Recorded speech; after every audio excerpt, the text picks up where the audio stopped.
Ramaphosa-Trump meeting. South Africa leader in US amid Afrikaner row.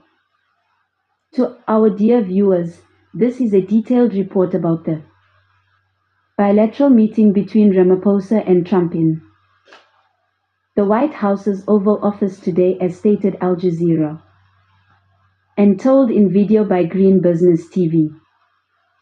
But before we continue, kindly subscribe to our channel. Our channel name is Green Business TV, emphasizing on working together to repair our world and keep it green. So, by subscribing you help us not only grow this channel but also you support the global effort to protect our environment. As well, kindly turn on the notification bell to be able to receive our videos on time, and like, comment and share our videos to your contacts. What's the schedule and who to be at today's meeting? Trump will greet Ramaphosa at 11:30 a.m., 15:30 Greenwich Mean Time, before the pair attend a bilateral lunch. At 12:45 p.m., 16:45 Greenwich Mean Time, the duo will hold their official meeting. Ramaphosa is said to be accompanied by several ministers, as well as South African luxury goods tycoon Johan Rupert and champion golfers Annie Els and Retief Goosen. Both Rupert and Els have played golf with Trump and reportedly helped to broker today's meeting. Trump's side is set to include Vice President J.D. Vance and South African-born billionaire Elon Musk. Musk has been serving as a top advisor to Trump and has for years accused Ramaphosa of pursuing anti-white policies, a claim the South African leader rejects. Ramaphosa says he will discuss Israel-Palestine, Ukraine with Trump. The South African president has told reporters that he will hold talks with Trump over geopolitical issues, including the conflicts in Gaza and Ukraine. All these matters will be on the table for proper discussion, he said. We are very rational when it comes to discussing global and geopolitical matters, and we will put South Africa's interests first. South Africa has been outspoken in its criticism of Israeli abuses against Palestinians, and it has spearheaded a case at the International Court of Justice, ICJ, accusing Israel of committing genocide in Gaza. The White House cited the ICJ case in the executive order that cut off U.S. aid to South Africa in February. South Africa has taken aggressive positions towards the United States and its allies, including accusing Israel, not Hamas, of genocide in the International Court of Justice, it said. The ICJ has found that South Africa's genocide allegations against Israel are plausible. The case continues to be litigated. What's South Africa's land law at the heart of the Trump Ramaphosa spat? Ramaphosa signed the expropriation bill into law in January after months of debate in Parliament due to opposition from the Democratic Alliance (DA) party, which is part of the coalition government. The law allows the government to seize land from any private owner, white or otherwise, for public purposes and public interests, including infrastructure projects, public service expansion, environmental conservation, land reform, or equitable resource distribution purposes. While the law spells out fair compensation, it also allows for seizure without compensation in certain instances. The US has similar laws, known as eminent domain. White South Africans also collectively own 70% of the country's land, despite making up just 7% of the population. What do we know about a possible trade proposal? Not much. A spokesperson for South Africa's trade ministry has said Ramaphosa will offer Trump a broad trade deal, but declined to provide details. But reaching a deal will be at the top of the South African leader's agenda. The US is South Africa's second biggest trade partner, after China, and Trump's April threat of 30% tariffs could be devastating if they go into effect. Meanwhile, a White House official told Reuters news agency that Trump will likely request that US companies are exempt from South African laws that compel businesses to hire and promote Black South Africans, including a requirement for large companies in some sectors, such as mining and telecommunications, to have a 30% equity stake held by disadvantaged groups. Ramaphosa is unlikely to agree to weaken those rules, but speaking on state television ahead of the meeting, he was clear-eyed about the situation, whether we like it or not. We are joined at the hip and we need to be talking to them, he said. Business and trade are on the South Africa-US agenda. While the controversy of the US admitting white Afrikaners as refugees may be dominating headlines, Ramaphosa has said that trade relations will be at the top of the agenda in his talks with Trump. We want to come out of the United States with a really good trade deal, he said. We want to strengthen those relations and we want to consolidate good relations between our two countries. South African President Cyril Ramaphosa meets Donald Trump in Washington, D.C., amid tensions over Washington's resettlement of Afrikaners, who the U.S. president claims are the victims of a genocide. Ramaphosa's office says Trump must prove the charge that white South Africans are persecuted if it continues to push the claim after Ramaphosa's government has repeatedly rejected it. Ramaphosa plans to discuss opportunities for Tesla and Starlink, companies owned by Trump's ally Elon Musk, who was born and raised in South Africa and has accused Ramaphosa of pursuing anti-white policies, which the South African leader has rejected. The meeting comes after the Trump administration last week welcomed a group of Afrikaners after it imposed a near-total pause on refugee admissions from elsewhere in the world. Chaotic Oval Office meeting showed sausage being made. Alan Fisher, reporting from Washington, D.C. We've just seen how sausages are made. And people say you should never see that. We saw what normally happens behind closed doors during meetings with politicians at this level happening in front of the cameras and the world media. Donald Trump played a video to Cyril Ramaphosa, who initially looked at it, looked away, frustrated, but then angry that this was happening. He couldn't quite believe that this was happening in the Oval Office. Trump then produced reams of articles put together by one of his aides, which he said detailed what he has described as a white genocide in South Africa. Cyril Ramaphosa remained, perhaps, the calmest man in the room, trying to explain that simply wasn't happening. There to support his case were likes of Ernie Els and Richard Goosen. Golfers, not international politicians, not people who are involved in the intricacies of governance, but golfers, because the South African delegation knew that would appeal to Donald Trump. What happened in chaotic Trump-Ramaphosa meeting? It began cordially, with both leaders saying they hoped to work together, even as Trump called Ramaphosa a little controversial. The South African leader initially focused heavily on trade and investments, after his government said it planned to present a deal to Trump.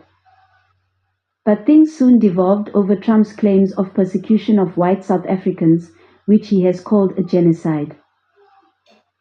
Trump played a video of Julius Malema, an opposition party leader, calling for white farmers to be killed. Ramaphosa responded that he has repeatedly condemned Malema and his statements, which do not reflect the official government position. South African billionaire Johan Rupert and professional golfers Ernie Els and Richard Goosen also pushed back, seeking to frame the issue as a matter of high crime and not of minority persecution. Ramaphosa sought to inject calm throughout, ending the meeting by again inviting Trump to the G20 in South Africa in November. Trump came prepared to push claims of white persecution with video, articles. Farmada Miller, reporting from Pretoria, South Africa with the video and the article printouts, it is clear Trump came to that meeting prepared, wanting to justify these claims that he's put forward about the white genocide. Now, in that video, we heard Julius Malema, the leader of the opposition economic freedom fighters, chant, "Kill the Boer, kill the white farmers." That's what we've heard from him for many years now, and it, of course, is very controversial in South Africa. It does anger a lot of people, specifically those in the white community, and makes them feel threatened.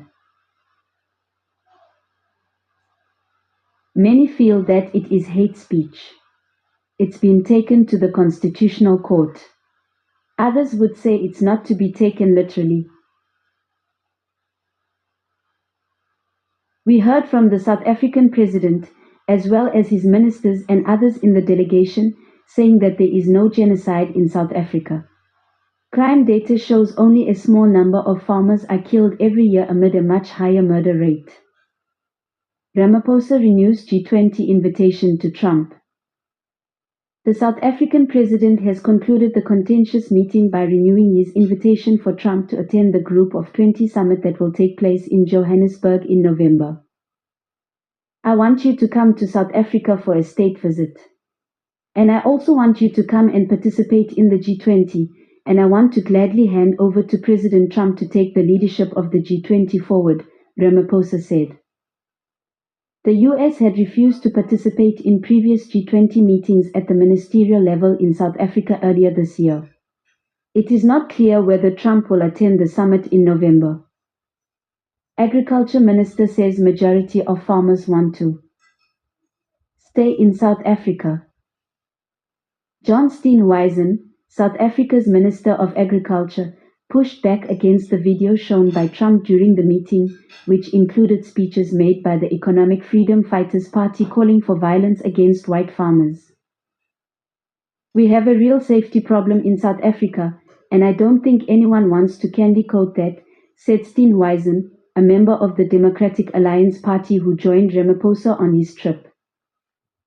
Certainly, the majority of South Africa's commercial and small order farmers really do want to stay in South Africa and make it work. He added that farm attacks, particularly stock theft, affect all farmers in the country and not just white farmers. Steenhuisen noted that the people in the video are leaders of opposition minority parties in South Africa and said his party joined forces with Ramaphosa precisely to keep those people out of power. We cannot have those people sitting in the union buildings making decisions, he said. Trump says he hasn't made up his mind on genocide. Claims. The South African delegation has been seeking to reframe Trump's claims of persecution of white South Africans to be about wider crime issues in the country.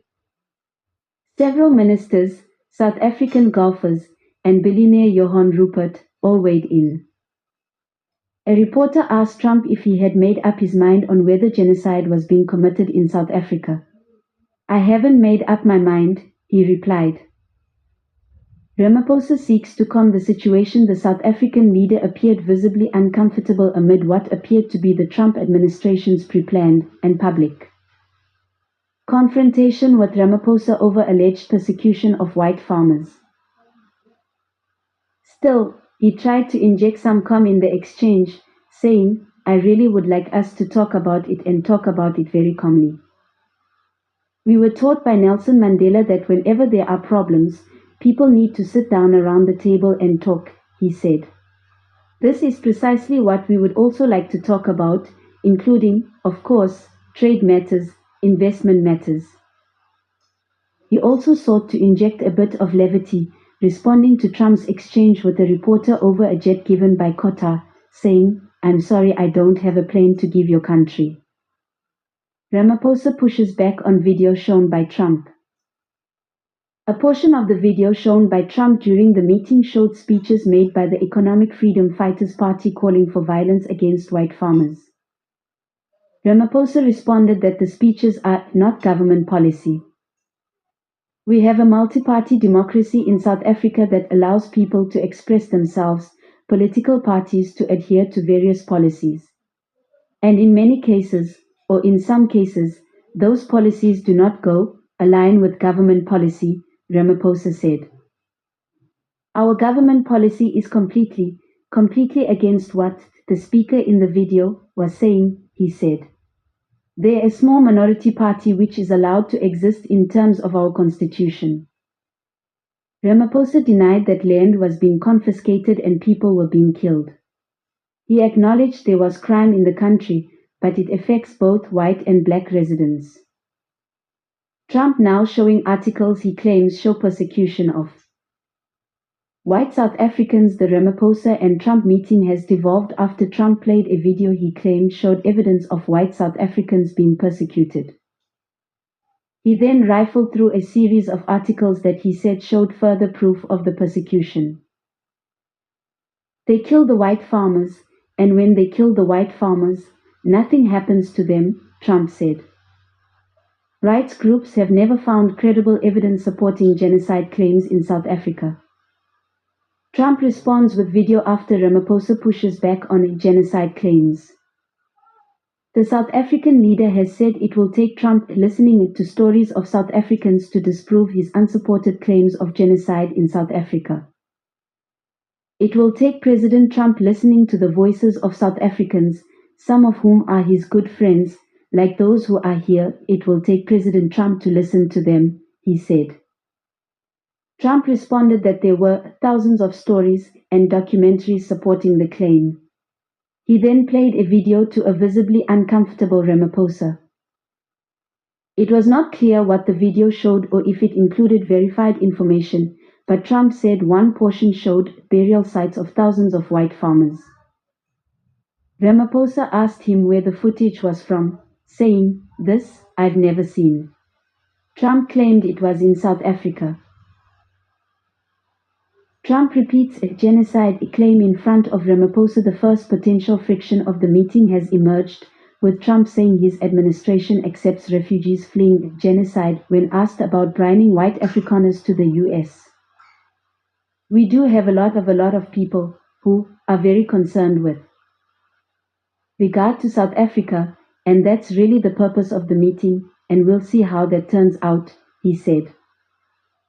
"But we have many people that feel they're being persecuted, and they're coming to the United States. So we take from many locations if we feel there's persecution or genocide going on," he said. He added he would seek an explanation from Ramaphosa on the situation. The South African leader did not directly respond to the statement. Ramaphosa says wants to recalibrate ties with US. In his first statements during his meeting with Trump, the South African president has stressed a need to reset and recalibrate relations. Trade and investments dominated his statements. "We want to advance more trade between the two of us," he said. "And we hope that you will be able to fuel that engagement during our talks. And we also want to discuss issues that have to do with how we promote further investments in both countries," he said, saying 22 South African countries were currently investing in the US. Meanwhile, he said almost 600 US companies were investing in South Africa. "Our links are really long lasting, and we would like to recalibrate those relations between our two countries," he said. Trump says Ramaphosa, a little controversial, says will work together. Trump has kicked off his White House meeting with Ramaphosa, saying the pair would be discussing many things. Some of the things you've been reading about in the papers, the media, and I would say that, look, the president is a truly respected man in many circles, and in some circles, he's considered a little controversial," Trump said without going into specifics. "But we're going to be discussing some of the things that are taking place in South Africa and see if we can help," he said. Ramaphosa bringing reinforcements with him to the White House. Alan Fisher reporting from Washington, D.C. This has the potential to be quite a fiery meeting. "We know that Cyril Ramaphosa tends to be a diplomat, a good negotiator, good with people, and might be able to work Trump around. He's bringing reinforcements in the shape of Annie Els and Retief Goosen, two very famous South African golfers, knowing Donald Trump's love for the game. And he's also bringing Johan Rupert, who is South Africa's richest man with a personal fortune of somewhere about $14 billion, and of course, Donald Trump likes rich people as well. So, that may be a master stroke by Cyril Ramaphosa. They say that they would like to see frank and constructive discussions in the Oval Office. Person collapses in front of White House before Ramaphosa arrival. A man has collapsed in front of the White House as officials and law enforcement wait for Ramaphosa to arrive. It was not immediately clear if the individual was working with the US or South Africa. The man was lifted to his feet by those at the scene and appeared conscious. Rubio on Afrikaner refugees, US has right to pick who to admit. The Trump administration has all but suspended the U.S. refugee resettlement program, while carving out an exception for white South Africans, who it argues are facing persecution. Pressed by Democratic Senator Tim Kaine about the apparent bias in the policy, Rubio asserted executive power over immigration and refugee admission. Our foreign policy doesn't require even-handedness, it requires prioritizing the interests of the United States, Rubio said. The United States has a right to pick and choose who they allow in, he added. South Africans concerned about concessions to Trump. Farmede Miller. Reporting from Pretoria, South Africa. Ultimately, Ramaphosa is looking to reset the relationship between South Africa and the United States. As we've seen, it's been very tense over the last few months over a number of issues. But some South Africans fear that Ramaphosa might want to placate Donald Trump in a way that might go against South Africa's policy and what it is doing, for example, at the ICJ with the case brought against Israel. But for Ramaphosa, at this point, it would be very important to reset that relationship because of the impact it could have on the economy. It is also likely he'll want to correct a lot of the misinformation that stems from the United States, specifically from Donald Trump and one of his top advisors, Elon Musk, who is South African-born. They have claimed a genocide of white people, of the Afrikaner community in South Africa, which is entirely inaccurate. It simply isn't happening. Afrikaners brought to US as most refugee resettlement frozen. The Trump administration's emphasis on the alleged persecution of white Afrikaners from South Africa comes as it has sought to staunch nearly all other forms of refugee admissions into the US. Shortly after taking office, Trump indefinitely suspended the US Refugee Admissions Program, USRAP, the primary arm through which the federal government processes refugee claims, and cut funding to relocation agencies. Immigration advocates have accused the administration of failing to comply with orders from federal judges to resume parts of the program, affecting refugees from places like Afghanistan, the Democratic Republic of Congo, and Venezuela. As of this week, the Trump administration's indefinite refugee ban remains largely in place and contracts for key refugee support organizations remain suspended, according to the Church World Services Organization. Still, the Trump administration welcomed 59 white South African Afrikaners in early May. Administration officials have said they could soon relocate more.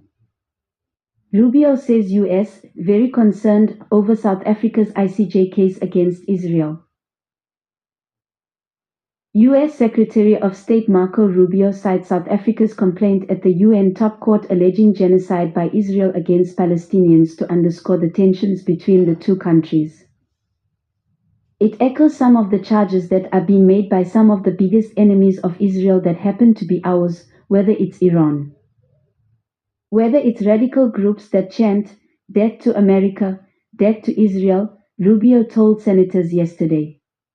So we are very concerned about that.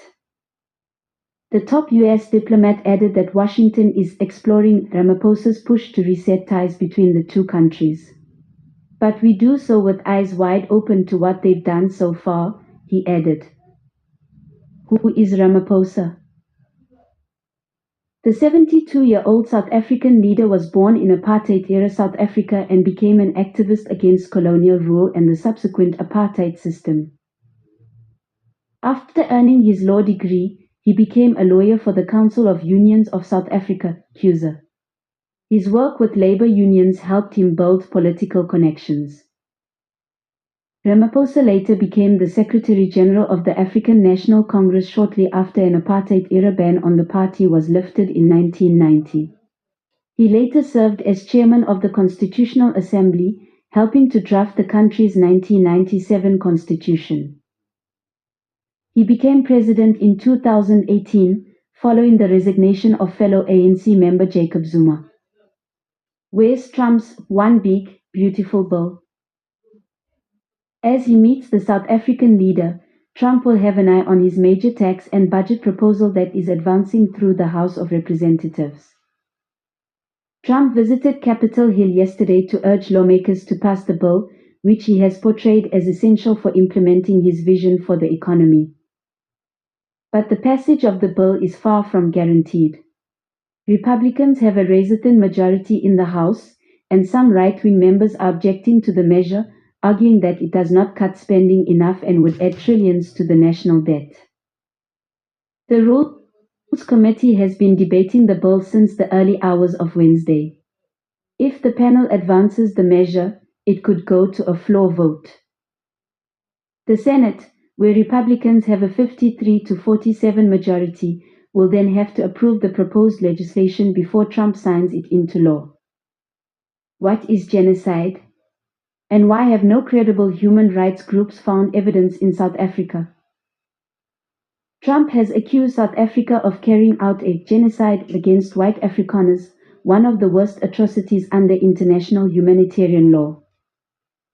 The UN's Genocide Convention defines genocide as acts committed with intent to destroy, in whole or in part, a national, ethnical, racial or religious group, including killings and measures to prevent births. No credible human rights group or UN agency has documented any genocidal acts by South Africa against its white population. In fact, Afrikaners hold vast economic and political power in the country, and the mostly white center-right Democratic Alliance (DA) party is a coalition partner in Ramaphosa's government. Ramaphosa has pointed to the lack of evidence in rejecting Trump's claim. There's no genocide in South Africa, and that is a fact that has been borne out by a lot of evidence people have, he said last week. My dears, thanks for watching, kindly subscribe. Bye bye.